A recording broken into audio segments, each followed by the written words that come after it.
live here, Bayou Terrebonne Distillers for Between the Barrels podcast. What's going down, everybody? My name is Manny Fresh with the Between the Barrels podcast, and we are delighted to have Mr. MJ Dardar and Jerry Martin here with us. What's up, guys? How y'all doing? Good, man. Thanks for having us. Oh, man, I'm so glad y'all are here. It's been a while since we talked to Jerry. Jerry was here several months ago with the Dream Junkies. I seen that, me. Yeah, you seen that? And then MJ, your first time on Between the Barrels, so welcome, sir. Hey, before you go too far, I thought you had a co-host. A who? You gonna do this by yourself? Oh, shit, Chad. So the deal with Chad is we hadn't seen him since the hurricane. He was having a little pool party at Androgyny. Well, I don't know what happened, but for the hurricane, he took off in his little bateau, his little pirogue, and we hadn't seen him. We did talk to him right before our last podcast. He was like in Shanghai or some shit.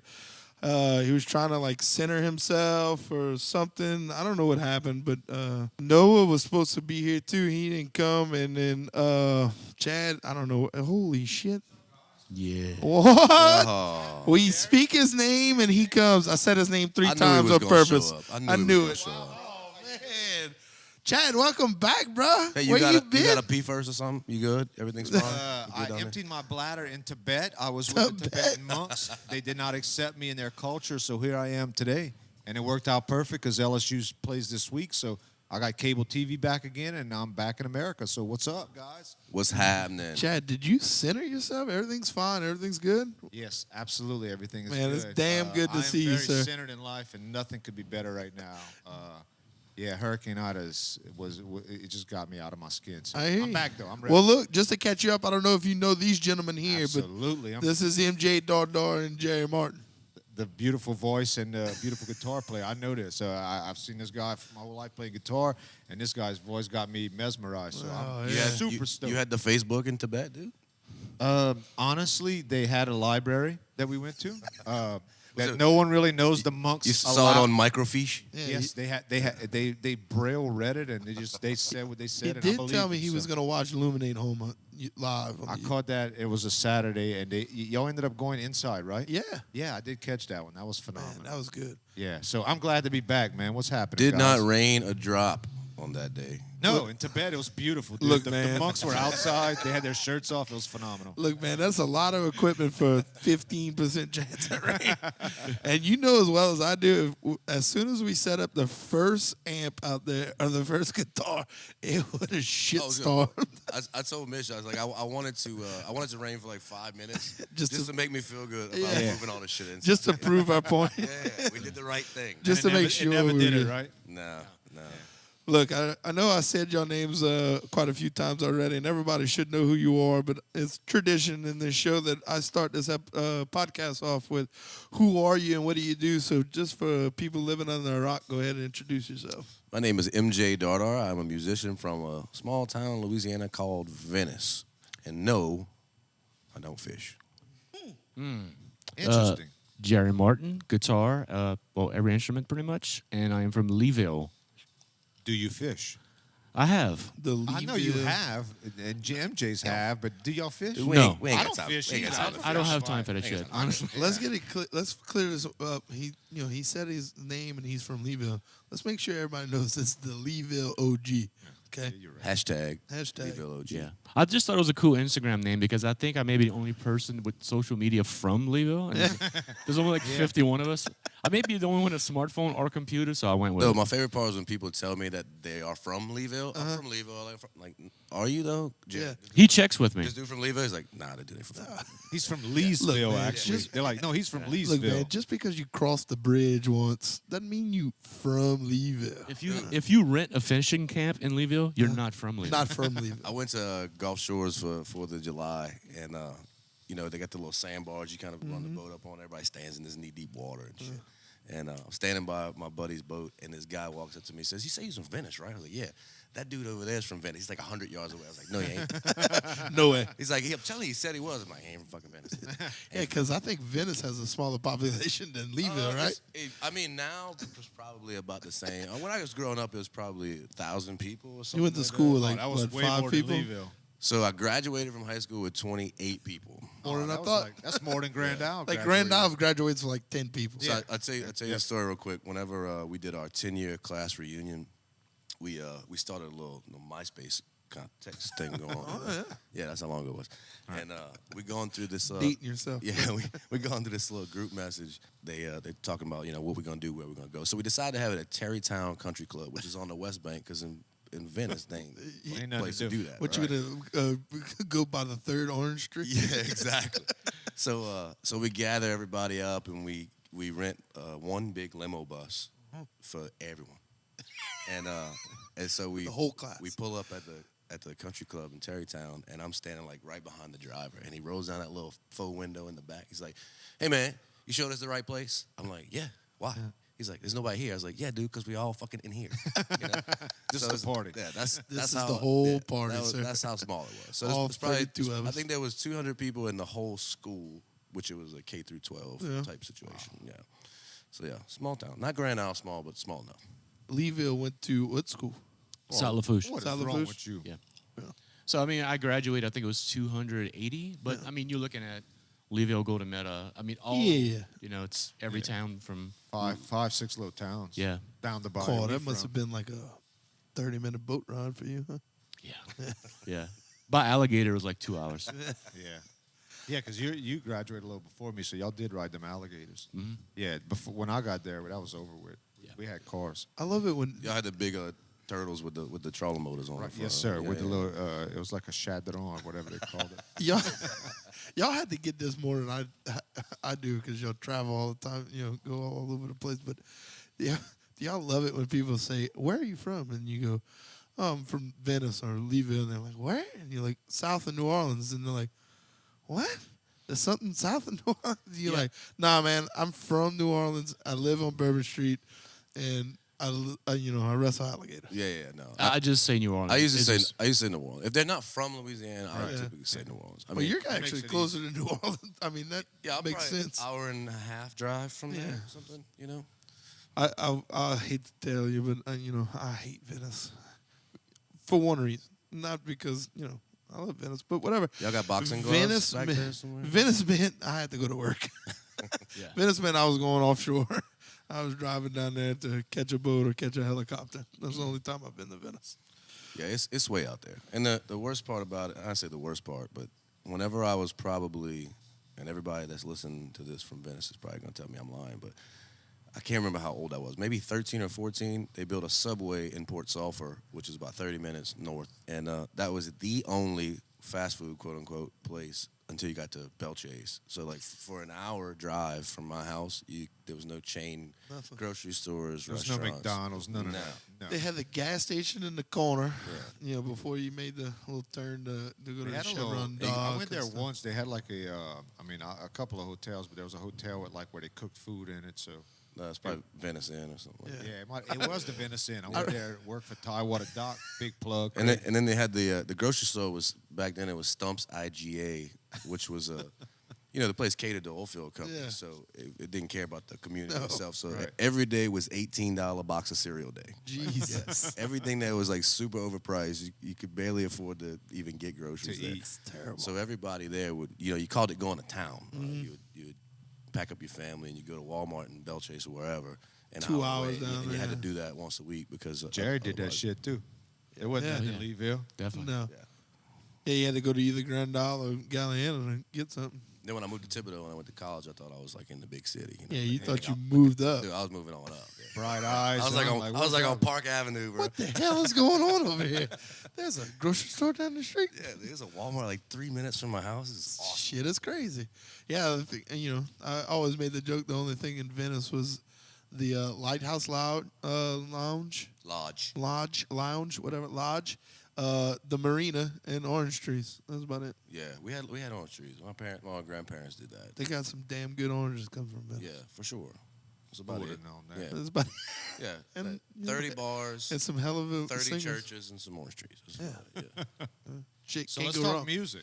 Yeah. Venice is interesting, but talk to us about music. You Yeah. guys, how'd you get started, MJ, into the music part? Has it been something you've been doing like since you were younger? You were through the band in school, or it's just something you picked up later? I started playing music in church probably in the late 90s, like 1997, 98. Played in several bands between then and probably 2009 or 10. I mean, we had like original rock bands, touring rock bands. Some of them, one of them, the biggest one I was in was a band called Corvina, which was from Patterson. And we did all like the mini tour stuff, like opened up for all the bands. Matter of fact, we used to come to Houma and open up for bands at like City Club. Yeah, really. We did like Seven Dust, Pop Evil, like all that stuff. Remember that like shit. Mike Facey's little place. Yeah. And City and Club. then I that was banging back then. no, boy. dude, that place was Yeah. the place was cool. Place was lit. awesome. But about I guess 2011 or 12, I kind of took a hiatus from it for I would say 3 or 4 years, which is right about the time I met Jerry. A funny story about that is, At a urinal. yeah. So I was gonna tell us- ask tell how us y'all that met. story. I was gonna ask how y'all Okay, met. so I'm in a wedding band called The Groove. We're playing a wedding at the Foundry. Goose. We're still in the same band. So we're playing a wedding at the Foundry, and our singer at the time was leaving the band, so we're kind of going through this exhaustive search of finding a new singer. And like normal weddings, like, hey, my friend wants to come sing a song.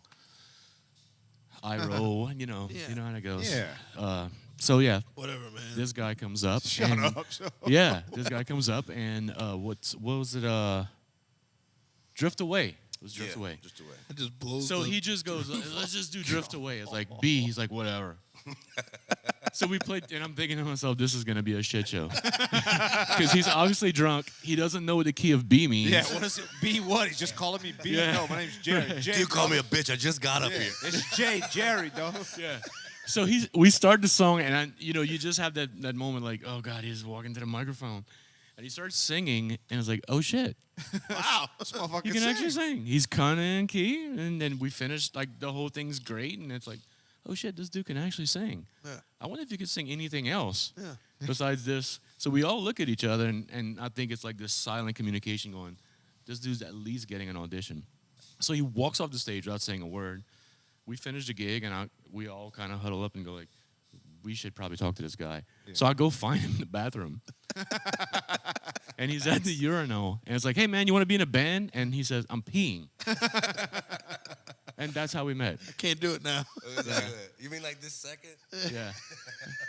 I can't commit. I'm kind of committed. And everything's been history. Yeah. And then we have a rehearsal. And I think we did like 4 or 5 songs. And I don't think we've rehearsed since. No. Maybe I've twice. been to 2 rehearsals since then for that band for sure. Really? Yeah, we don't rehearse. So But y'all still play at gigs. Oh Yeah. And kick All the time. Yeah. you still sing with the group? yeah. Yeah. Mhm. Yeah. Cool. Yeah. So tell us about where the MJ Dardar Band came from. So that thing kind of happened.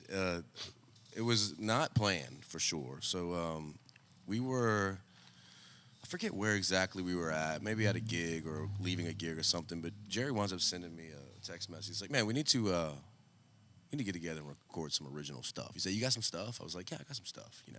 He's like, let's start putting some ideas on paper and see what happens. And then, weeks went by and nothing happened. And then he sent me some Dropbox files, of some just guitar loops he had made and stuff. I was like, oh, that's cool. This is cool. This is awesome. And I'd sit in my car and I'd kind of like think of melodies and things like that. And got through probably, half of that and picked out like a couple of them that I liked and then talked to him about, what I liked. And, again, weeks went by. And then finally, we would, in passing at gigs and stuff, we'd like, hey, we need to do this thing. And we just never would do it. Probably for a couple of years. Yeah. Like, Really? not exaggerating. Yeah. Probably for a couple of And then years. finally one day we were like, he's like, all right, just send me what you got. We're gonna start putting stuff together. And we remotely started piecing songs together. I would send him like voice memos, and he would put together music tracks to those voice memos, and then go in the studio, piece it together, and it would be sort of like a song. And I like that, I don't like that, and then we wound up, talking about, man, we should record this as like a record. Yeah. And I think at that point you had reached out to Robbie about Robbie Smith with Audio Smith, Okay. about going in the studio and putting this stuff down. and Robbie was all into it, and we wound up contacting Travis Lovell. I don't know if Travis was Williams Riley, and He was in. He played with Josh and yeah, Josh Garrett. And stuff like that. So, Yeah, I've heard of him. yeah, been around. So and I didn't know Travis at all at the time. Funny story was like his ex-father-in-law was the guy who recorded my last record before this record. Oh, Simon Abear. Abear, right here in downtown Houma, actually. Okay. And so anyway, Travis got into it, and we wound up. We were gonna get Dave Guidry on the record, but some things happened there where that didn't work out, and we went into the studio. We put it together, and within a day or two, the record was basically finished. Sure. And we pulled some other people in. I hired outside horn players to do Right. arrangements. Jason Parfait, 504 Yeah. Horns, who's still working with us now, did some of the horn arrangements and performing for that. Bailey Flores did all the background vocals. I mean, we had a list. Zach Sherby played on a tune. Yeah. I mean, we just got everybody kind Talented of involved. musicians, Yeah. just everybody. Yeah, for sure. Yeah. Let everybody get a hit. And when it was done, the record came out, and I had like no expectations of it. I was just like, look, we did it. It's there. It's out there. And We did it. Whenever it came out, it was like a real big kind of push. Everybody's like, man, when you're going to play it live, when you're going to tour, when you're going to do this and that. And so we started out just we did a few acoustic shows, and then honestly I got bored with that pretty quickly. Yeah. I actually love it now because now it's not the norm, where Right. then it was the norm. But we did that for a while, and then it was just like, we added a cajon player and this, and I was like, let's just go all out and do full band. Make a band. So we started pulling in kind of the all stars that we knew from the area, and that's how it kicked off. And sort of like right in the middle of that, we got an offer from a new label out of Baton Rouge, Red Stick, that came to us and was like, hey, we want to put you guys on a recording contract to record at least one more album, and so that's how it all started, kicked off.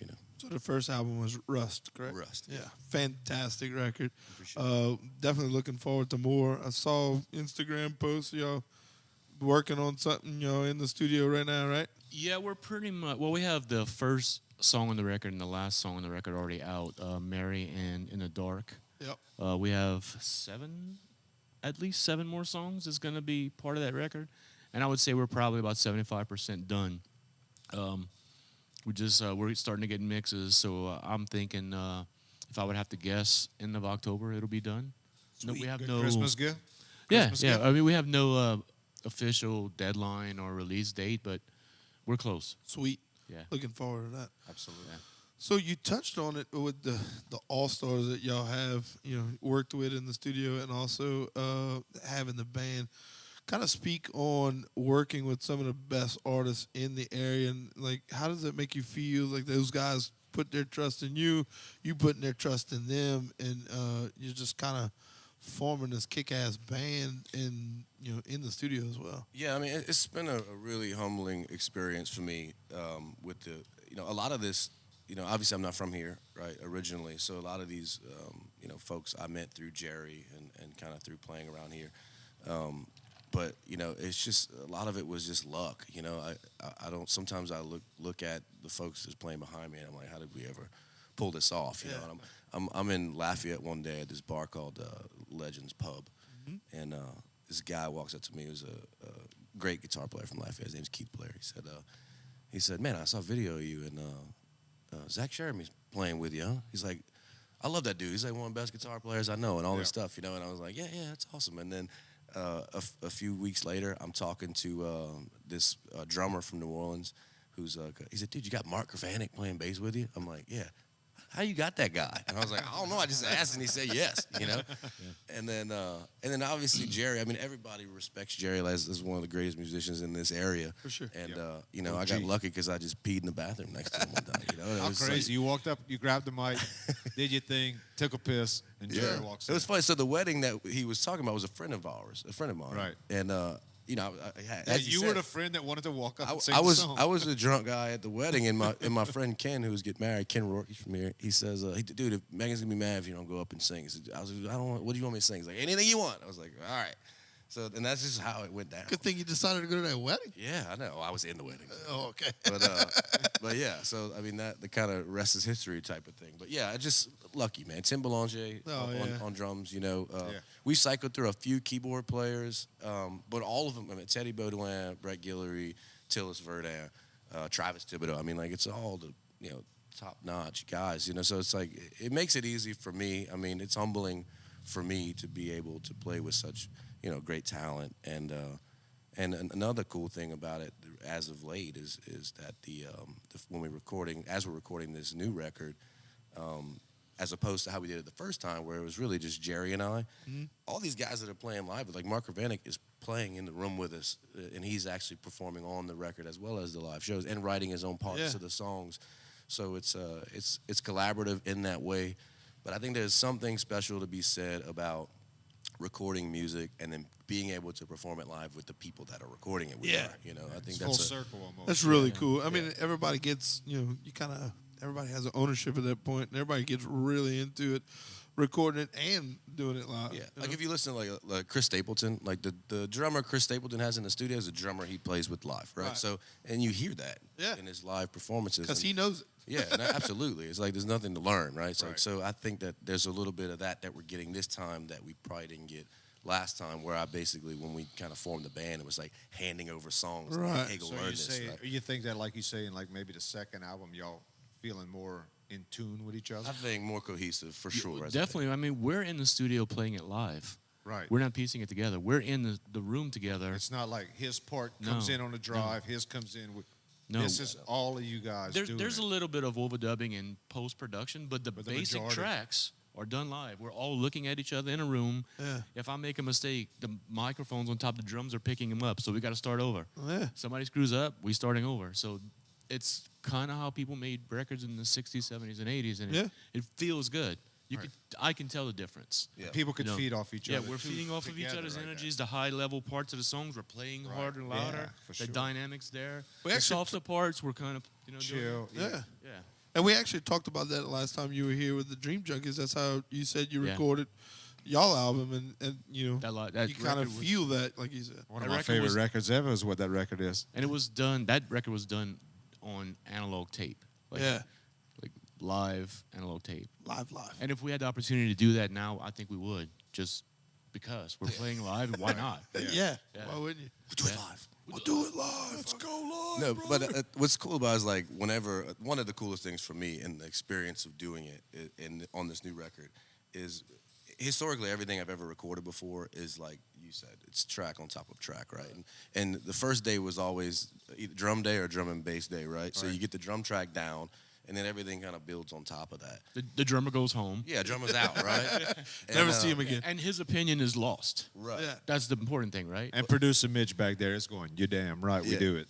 But like we're in the studio and like we got halfway to 2 or 3 takes, and they'll look at me like, what do you think? I'm like, can we like maybe like loosen up that snare just a little bit and see what that sounds like? It's like, yeah, fuck it. And then we just do it and go. Like and so we get to build the song as we go. That's way better. And Collaborative. and have It's very collaborative. people throw their ideas in there, and and everybody in the room is way smarter than me. So that's the best part about it is But you got the Yeah. better voice out of him. I'm just going to throw it out there. I don't know, Travis pretty good. Yeah, I mean, we're talking about somebody who's in Journey. Yeah. So wait, I gotta tell you a story real quick about Travis Thibodeau. Y'all know Travis Thibodeau? I've heard of him. All right, so Travis was Don't know him. Travis producer on Red Stick Records, but he was also the touring pianist, keyboard player in Journey for a year or two. Dude knows his stuff. A bunch. Yeah. A few years. So we're sitting at the table. This first night we were in the studio recording recording the rest of the record, The Reason Why. And I think it was in the morning maybe, but we're drinking coffee, like about to go to the studio the following morning. And if you know Travis at all, he's in a million places all at once, So I'm sitting there drinking my coffee or whatever, and he turns to me out of the blue. No one brought anything about this up, and he says, "MJ, what key is Open Arms in?" Straight up. I looked at Jerry. I was like, "What?" He's like, "What key is open?" I was like, "I heard what you said. Why are you saying it? You were in Journey. Why are you asking me, the singer that Just a has test. no clue, like what key Open Arms is?" Yeah, I thought. I was like, "You testing me right now? Like, what's happening?" And I looked at Jerry. He's like, D. Nope. Same weird. same weird response. Yeah. Jared's like, I know this answer. Yeah. Call on me, Yeah. call on me, call on me. Call it me. I know. What is D? Yeah, right. Yeah, I like that response. Why are you asking me? Yeah. No, I was blown away by that. But yeah, so anyway, the collaborative effort of all of it to me is the best part. To get everybody's opinion in real time in the room, to be able to scratch things or try different things and come up with like a collective answer for each song, I think is the best part. And it's been a much better experience than the first time, even though the first record was a great experience as well. But I just love having everybody in the room. Right. So really cool thing about that is that we wrote these songs on acoustic guitar, him and I, in a room, recorded them that way, sent them to everyone. So the first time we're hearing the songs with bass, keyboards, drums, we're all in the room. Yeah. That's killer. So our reaction to hearing the production is being recorded. Right. Right. That's killer. Like, And it's your you know, honest Brian, reaction to it. Brian Brignac's playing drums. It's his studio, and he starts playing like, shit, yes, yes. Like, you know, so those reactions are caught on tape, and that energy is there. Because this is the first time we're hearing it, too. You know? Yeah. Yeah. We have no idea what's going to happen. And we literally That can't be recorded. simulated either, like in the. We so literally, that's like, awesome. we're going to try this. We have some ideas. Hit record. And all of those things were recorded. This is what I'm supposed to play, and this is what I'm supposed to sing. But It may go that way. it may not. Yeah, we change songs. We That's change tempos of songs. We change arrangements in the moment. Has to mean a lot to you as the lead singer to kind of feel that as well. And if you got to change something, you can. Yeah, no, absolutely. There's something that you can replicate doing songs as acoustic and vocals, right? You hear it a certain way, and then you almost can't really, I can't anyway, like envision what it would feel like with everybody on it. And so there was a bunch of times like for songs whenever they started all playing it together, I'm like, wait a second, let's speed this up just a little bit, or like slow this down just a little bit, or play this different type of part here on guitar. Like there's things that you can only figure out by doing it, Right. And another thing too, like side note on this, we recorded the pre-production stuff differently than we did the first record. I think Jerry and I got in the studio and sort of just kind of scratched it all together. It was really rough and really live, just to give everybody like, here's kind of the rough cuts of the song. We took a little more time this time trying to get the tempos right, to get a really decent vocal track, and the guitar parts were played obviously really well. And I really think that at some point we may try to release those demos as like an acoustic record. Because they're really good. Because they really, They're really, really good. Yeah, that'd be cool. Like, shockingly good. because there's certain songs that once they go through post-production, they'll get bigger and more awesome. Yeah. But there's something about like the rawness That of raw, a few of them yeah. that I don't want to lose. So, So I think there'll be two versions of the record. And I don't think it would be shockingly good at all if anybody's watched you guys, musicians. I mean, his voice is phenomenal, yours as well, but the guitar playing. So I would be like stoked to watch that. That'd be I mean, to killer. hear it, Yeah, for sure. yeah. So I mean, we're obviously. Jerry and I are basically starting on record 3 right Yeah. now, while this one's being finished. go. Like but in the middle time of between the time the reason why it comes out and the next one, we'll probably try to do something with those acoustic tracks so it's not a year between. Well, the first time I met you and the first time I really heard you play was over here at the distillery for y'all acoustic show. And me and Mitch came, and I remember on the way home I was like, oh, who the fuck is that dude singing? I was like, oh, I don't know. It was MJ Dardar. I mean, started getting on YouTube and stuff, and then started watching you a bunch. And I mean, your acoustic show is really cool. I mean, y'all are really doing it and stuff. I love the looseness of the acoustic shows. I mean, it's literally a guitar, 2 vocals, and request. No 2 shows are the same. I mean, we play the same handful of songs, but we've done shows where we've played literally for 6 hours. We've done. I've During heard the story. pandemic, y'all were doing the Like- thing on Facebook. Right, yeah. Yeah, we That's did that. that kind of Yeah. what started everything. But That was pretty awesome. we would just literally walk up to a crowd and go, "What are we playing?" And one night somebody said, "90s alternative." Like, that's not a song; it's a genre. But let's Yeah. go.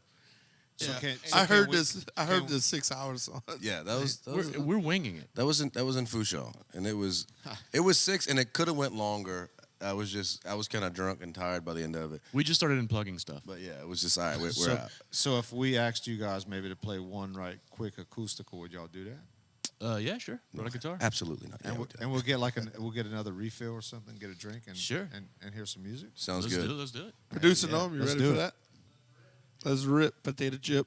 All right, we are back from our little break, and I'm glad we went on break because Jerry found the guitar. Y'all want to play some music or what? Y'all gonna play something? Yeah. What you gonna play for us, Jerry? A song called "In the Dark." In the Dark. In the Dark. How'd this start?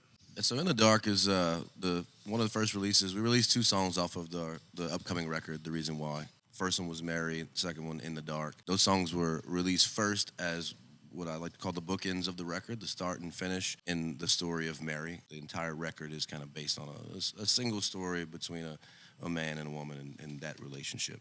And the songs were released purposefully as a 1 and a 9 so that you got to hear the beginning of the story and the end of the story sort of when we first released the record. And when everything else comes out, all the middle stuff will So sort you of fill know in. the little backstory to the rest of the record. Absolutely. Y'all ready? Yep. Let's go. Get it.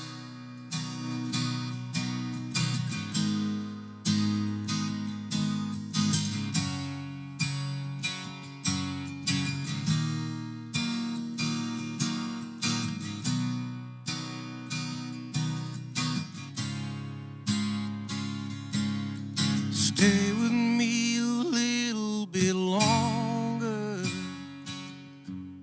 Stand with me until we break through.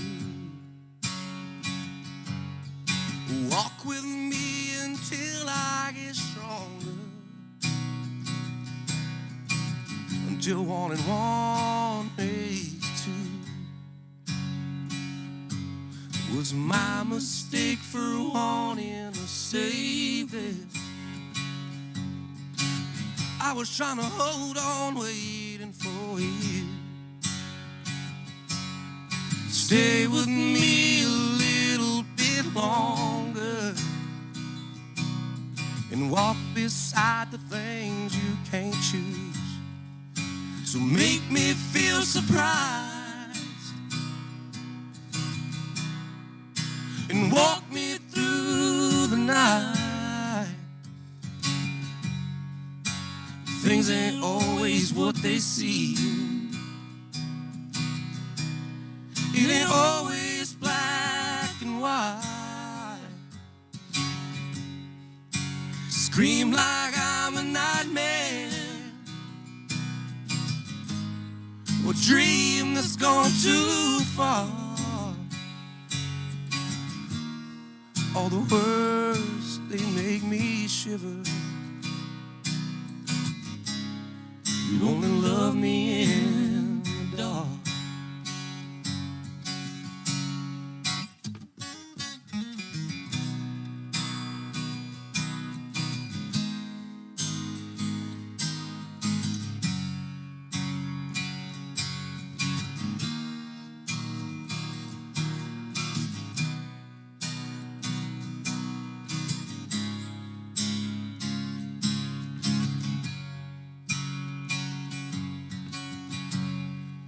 So make me feel surprised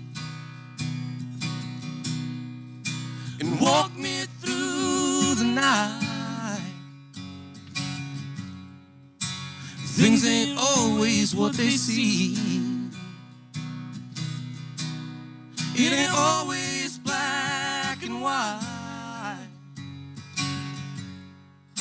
Scream like I'm a nightmare, a dream that's gone too far. All the words, they make me shiver. You only love me in the dark. All the words, they make me shiver. Oh, you only love me in the dark.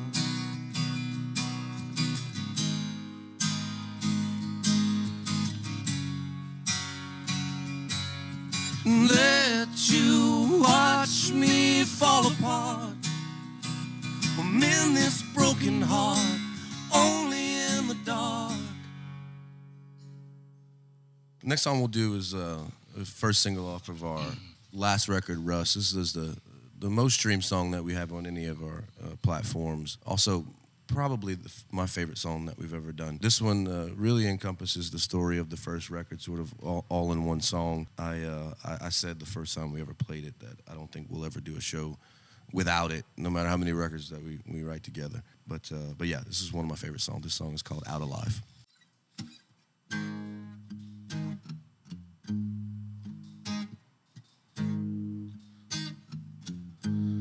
Last winter new. Tell me I'm wrong. Tell me there's no chance. You knew it all along. Unbreak these chains. Bring me in from the cold. Open up to these whispers and words and pretend it was out of my control.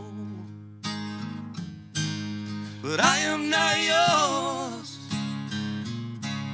and I am not strong. I am still the man you left, and these still ain't the words to our song. It's been 400 days, and 1,000 things I've tried. I just keep walking through the flames. I'll never make it out alive. Red turns to blue, gold turns to rust. Everything you heard was true. There's no me enough for us. I'm the elephant in the room. You can see me for miles around. But every step I move closer to you, my love won't ever make a sound. But I am not yours, and I am not strong. And I am still the man you left, and these still ain't the words to our song. It's been 400 days, and 1,000 things I've tried. I just keep walking through the flames. I'll never make it out alive. Hey.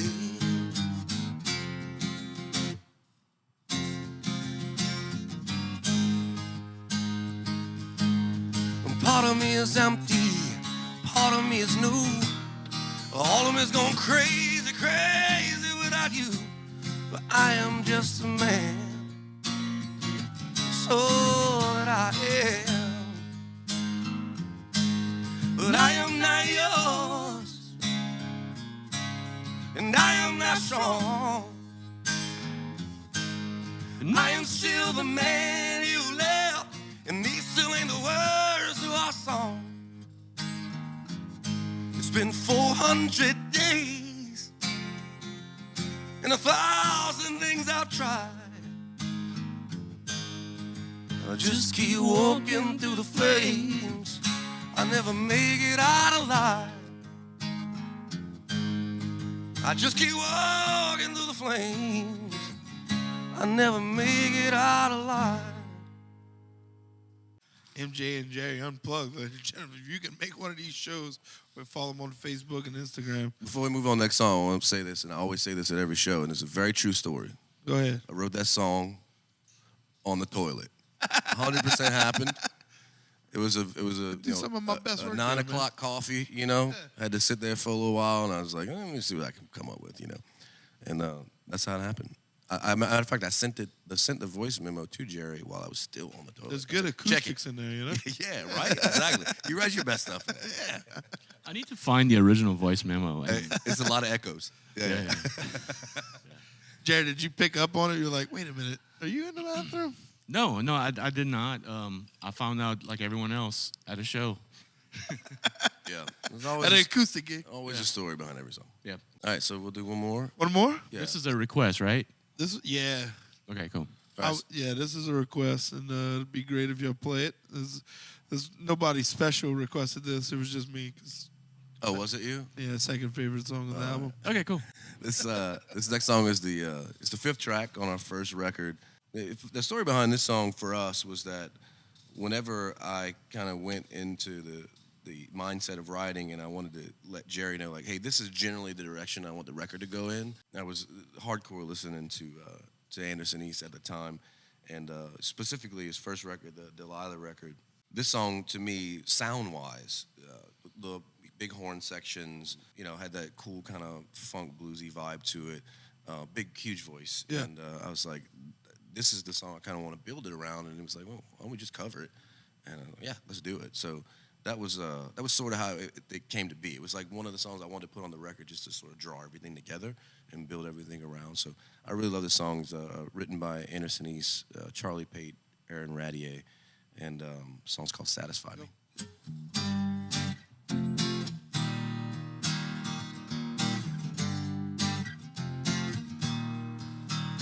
I sip the finest brandy, I smell the sweetest perfume, and I taste the softest lips, but even they wouldn't do. I drove the Autobahn, in a coupe de ville, and I climbed Kilimanjaro, but it was just to heal. Now it's gonna take more, satisfy me, satisfy me. Now listen here, baby, you're just as fine as it comes. You're a selfish little lover, hot and cold, hit and run. Oh, I got a PhD in TLC, and there's so many fish in the sea, and it's gonna take more to satisfy me, satisfy me, to satisfy me.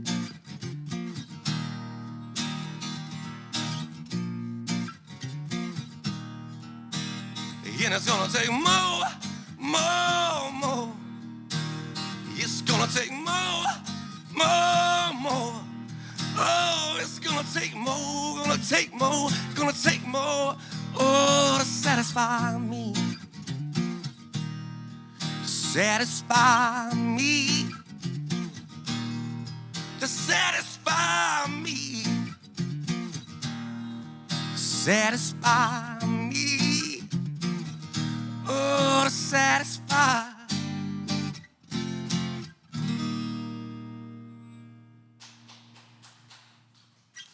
That is killer. But I can't read your mind. I can't. You could bring it home to me, baby. Just stop playing. You're playing with my mind. All you gotta do is try. It's the reason you are the reason why. Man, let me How tell you awesome what, is that? I don't know what it sounded like to the people live, but it was fantastic over here. That was awesome. That was killer, man. I'm super stoked, bro. I can't. That was badass. These two guys right here are very talented. We are very lucky to have them here at Bayou Terrebonne Distillers, the home of our podcast, Between the Barrels. We appreciate Bayou Terrebonne Distillers for having us out here. You can find all their local. Just came out with a new rum. Thank you, Noah. Just came out with a local new rum Yep. that is from Louisiana sugarcane, and it is produced here on Bayou Terrebonne. Correct. And it's just like all their other local products. You can find them all at Rouse's, Canada's, or you could come. Well, actually, the rum you can only come to the distillery to find, He's right? taking orders for that right now. Right. Re-release. But he's making a bunch. We smell it over there in the distillery, bro. Yeah, he's been our main. People are gonna get cassid. He's been our #1 sponsor from day one. He lets us use his place and hang out with us, and appreciate Noah and Talk Rodney shit with us. and everybody from Bayou Terrebonne Day one Distillers. from day one, bro. We appreciate y'all. You want But to yeah, get your whiskey on? Come but let me down. tell you what, Bayou that Terrebonne sounded Distillers. fantastic back there. Spilt Liquor's tearing it up. It was awesome back there. All right, Yeah, enough fella. of the plugs. Hey, listen. Yeah, enough of the plugs. Yeah. Thank y'all for coming play. I really appreciate it. Thanks for having us. Appreciate you having Yeah. us, man. All right, so I got a question. Favorite concert you've ever been to, and the concert you wish you would have went to that you didn't. You go. Okay, I'm gonna go with what came to my head first. April 20th, 1992, Tipitina's. Wow. Pearl Jam. What? I didn't even know that happened, but damn. It happened. I had the ticket stub and Wow. and the scar. How awesome was that? It was amazing. They were a really small band at the time when the tickets went on sale, and then a live hit, and they became the biggest band in the world. And they still play Tipitina's, and it was maybe 500 people there. Jeez. Insane. That is incredible. Yeah, I got to hang out with everyone in the band but Eddie. It was crazy. An insane night. They were so good. So They just, were you know, such rock stars. They were, man. They were like the biggest band in the world playing a small club in New Orleans, and it was amazing. They became, I should say, I'm sorry, Yeah. such rock stars. They were such a great Yeah. band. So to be in that moment in the 90s with the biggest band, with this grunge movement happening in this small place and the energy and And you playing their music. And yeah, we were playing, alive and seeing that. So that was really big for me. That's awesome. Yeah. Not a lot of people could say they watched Pearl Jam on the 10 tour, which is what you did. I saw them on the next tour when they had Go and Versus. Yeah, Versus. I saw them on that tour, which I thought was one of the 5 greatest nights of my life. They played like 3 nights at UNO or something. They right? played at UNO, Yeah. dude. It was the most incredible thing I ever seen. It was the first concert I went to. They rolled them out on a stretcher. It was phenomenal. Yeah, they were an incredible band. Yeah. They are. They still. are still, yeah. an incredible band, which is honestly one of the only guys that survived the Seattle rock scene, the Seattle grunge scene, is Eddie Vedder, and because a lot of the front men are not there anymore. Yeah, it's just terrible. Well, he you know? lived. That was one of the major points of it all. He won by living. Yeah. Lane, Chris. Now that you say that. like, Yeah, no shit. Wow. Yeah, people would be like, man, the guy Eddie Vedder's such a dick or whatever, but he's the only one who survived. Yeah, You know, that's true. being a nice guy might not work. I don't know, but anyway. Concert you wish you would have went to but didn't. Jeff Buckley, Howlin' Wolf. Wow. Yeah, missed that one. I was playing in New York when he was playing in New Orleans, Wow. and he was playing in New York when I was playing in New Orleans. So we missed each other. And Wow. then, Damn it. the things that What happened a to Jeff. parallel universe you live in with this guy. He's a huge inspiration for me, and I missed it. Yeah, so mine was it's funny. The funny story about this is that these concerts happen on the same. It's either the same night or like one night before, one night after. Can't remember. But the best concert I ever went to was Metallica opening for Skid Row. That was UNO Lakefront Arena, and neither one of those bands are like any of my favorite bands of all time. But I think it was one of the first things like that I'd ever seen in like a huge arena environment. Right. And I just remember like I was a child, 13 years old, just like blown away by what was going on. I was like, oh, like this is what this is like. What is happening? Yeah, like how could I ever be anything like this, right? And it was incredible. And I went because of Metallica. And Skid Row was slightly before my time, right? So think of this year as like the year that Metallica did like either Load or Reload. So they were kind of like in the middle of like what people think is the downtime of Metallica. The short hair phase. Yeah. Yes. Yeah. And Skid Row, was big 5 or 6 years before that, maybe even longer. And but I remember watching Skid Row, and I mean, dude, you talk about incredible. Blown away. Have you 18 in Life?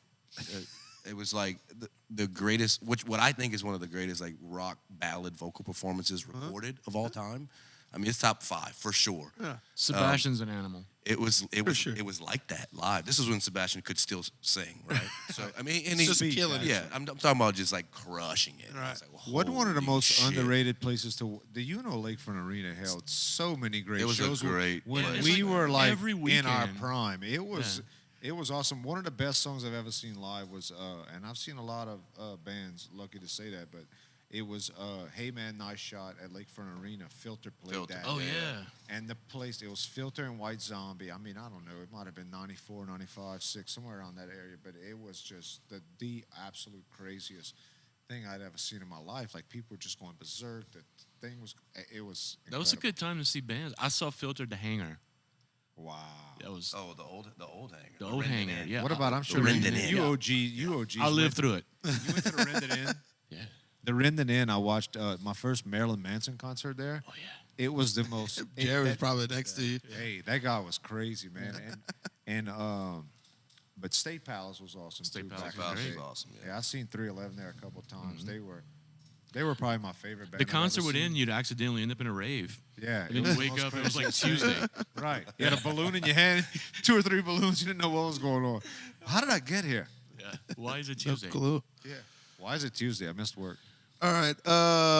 Concert you wish you have gone to. Oh yeah. Oh yeah. So Last. so about 6 months before that concert that I just told you about, Counting Crows was playing at House of Blues, and what's Adam's last name? Dirts. He got sick, and they canceled it like the night of. They rescheduled it for either that night of Skid Row Metallica or like the same weekend. Yeah. So I couldn't see it. And this was at House of Blues. So this is before they like blew up, obviously. Like you can see them in a small venue. And I missed it. And then the next time I saw them was at some huge like arena or festival or something like that. Like you lost the intimacy of it that I could have had had I gone to that show. And The I House of Blues. also could have seen Metallica and Skid Row any fucking where, any time, right? Right. So like looking back, I almost wish I would have went to that instead of that and went and saw Metallica and Skid Row later, or either or, right? But that was a big one because if you've ever been to a concert in the main room at House of Blues, it's like that's where you want to Amazing, sit. yeah. Like I saw Creed there when they did My Own Prison, and it was like, you know, I'm standing right here to them, right? Blown So, away. Yeah, Yeah. it's unbelievable. That's a great place for a Yeah. concert. So you just reminded me that I went to the Counting Crows show, and on the way there, Why did you What tell a him this at the dick. urinal Here when we y'all go. met? When y'all met at the urinal, you should have been, by the way, were you at that 93 Counting Crows concert? No, motherfucker, I went to the UNO Lakefront Arena and watched this other stuff I happen. totally forgot this, but I got into a car accident on the way there. Wow. How can you forget that? I did. Drugs. So it- happens. it Everybody was- needs to go to bed. It's 9 o'clock. It was raining and hit the brakes and just slammed into another vehicle on I-10 and had one of those things where you just Left pile his up, car there, walked to House of Blues, watched the show. Went to the fucking concert. pulled over, Leeville OG. pulled over, and the dude was like, "I'm good. If you good, I'm good." Yeah. Like, we're going to a concert, and we just went. I'm tripping on acid. Of That's course I'm awesome. good, buddy. Can I You want please to go my- change your answer to that, the greatest concert to that? Totally forgot about that. That's Shit. fucking great. If you could play with anyone, dead or alive, Prince. Prince is probably my favorite all-around musician, and he was kind of the guy that inspired me to play all instruments. that's fantastic. And make That records answer. alone. So yeah, I would say Prince. He's probably my favorite. Mine is probably alive. I'm gonna go with Derek Trucks. Oh, yeah, Interesting, yeah. insanely great guitar player. Fantastic. He angers me. He angers me. Two very Seriously, good. Two Derek's- solid answers. I think Derek's one of the greatest guitar players that ever lived. But yeah, just unbelievable Nice. guitar player. Yeah, Derek's insane. I could barely listen to him play. He's sickening. solid answer. Because you're Watch like, that. how did, Jerry, are you like seriously thinking, how the fuck does this guy do this? Yeah, he's one. There's a handful of players that I've seen live That you where in awe? Yeah, where it didn't feel like I was playing the same instrument as them. Jeff Beck was, I had to leave. I couldn't deal with it. It was too much. And Derek Trucks is the same way. I could barely listen to him. It's too much. Just getting in on the guitar. Jerry be modest, but Jerry's like a fantastic guitar player. Like anyone Yeah. who hears him strum a chord knows this. So He says a lot of like humbling stuff, humble Yes. stuff sometimes, and I like under my breath be like, shut the fuck up. yeah, right. You know you bad as a motherfucker, man. Stop it. Thanks. Get out of here. Real talk though. All right.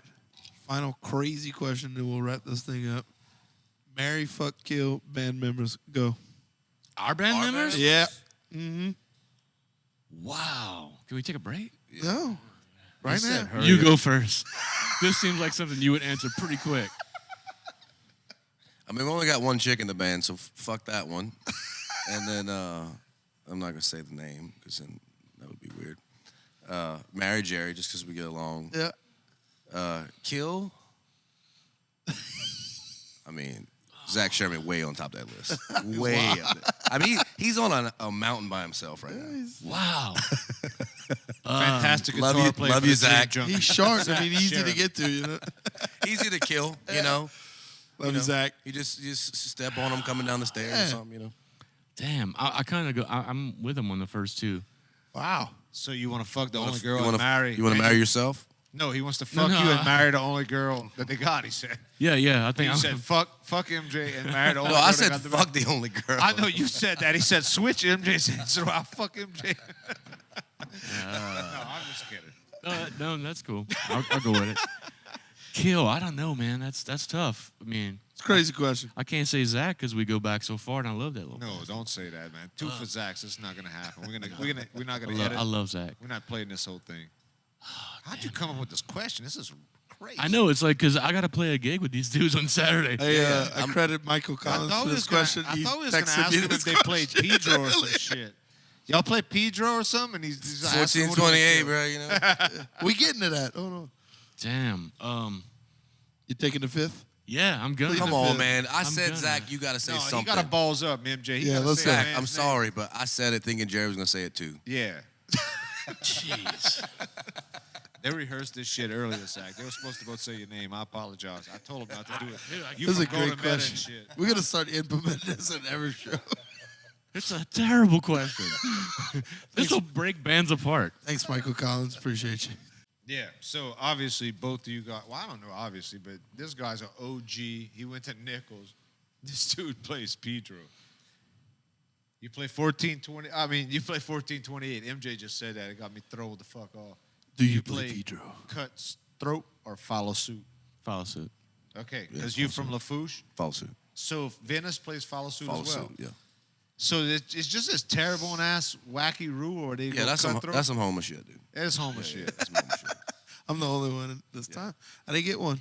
I got one for Dream Junkies. Zach kind of threw a curveball, and he said, cutthroat. So Well, no, both these guys obviously could play the same. They could play I'm cutthroat or sure. follow suit, but it's just Everybody just plays when you at your mom or whoever's house, what are you playing? yeah. At my mama's house, we play follow suit or we play poker. No, it's too hard to. I couldn't even play it without playing follow suit. I feel like I couldn't figure out who had what. Like, no, I can't do that. Right. No. You said poker. That's cheating. Mitch likes poker. Favorite foods. I already know Jerry's Only answer. Yeah. We already know Jerry's answer. Well, maybe he changed it. But if you can, No, we didn't change it. if you had to pick one food for the rest of your life, or let's change it up. Death row, final meal, Cajun dish. But that's two different things. Okay, but I'm good. Let's with go favorite Cajun dish, last meal. What is it? that. Crawfish etouffee. Solid answer. All right, Jerry.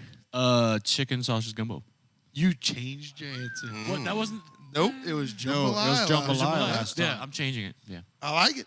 All right, let's. She don't know we're doing this, but we're ending the getting close to the end. Let's bring up your manager back here, Deanna Scott. Come on, and answer favorite Cajun dish if you had last meal. It would have to be same as you. Chicken sausage gumbo, that would probably be my favorite. But with potato salad in it. That's Thank what we call it. you. Yes. Yes. It goes in the gumbo, It y'all. goes- It goes Commercial, in the but gumbo. yeah. It goes in. Yeah, exactly. Hashtag Joe Boudreaux. Chad brings up Joe goes Boudreaux every in the time gumbo. this question is asked. Absolutely goes in.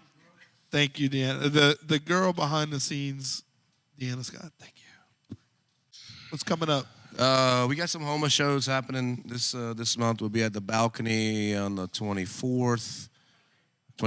Sorry, Canal Bar on the 24th. Yeah. Jerry and I are going to do an acoustic show at the Balcony on Thursday, the 29th. All right, let's finish this out. We're good. Thank y'all very much for coming. That was fantastic. Appreciate y'all playing some music.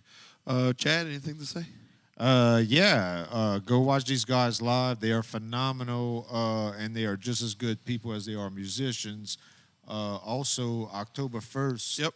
2022, they have the Momo Walk /tailgate. Mr. Jerry Martin's going to be there playing for the Dream Junkies. We have a full game day experience and all that good stuff. We hope MJ's available. He comes hang out and sing some songs with him. I'm going to be here. Oh, I'm yeah. gonna be here. You got your moo ready? I got my moo ready. So it's think Red Dress Run, but down the bayou with your grandma's moo-moos on. So come out, have a good time, and support a good cause, which is the revitalization of downtown. If you haven't seen what the Hatch Grant is doing with the bandstand, it is phenomenal. Such a great thing. So come out and be a part of it. Yeah, this is our second event of the year that goes to the Houma revitalization. So we're pretty proud of it. The bandstand is going up right now.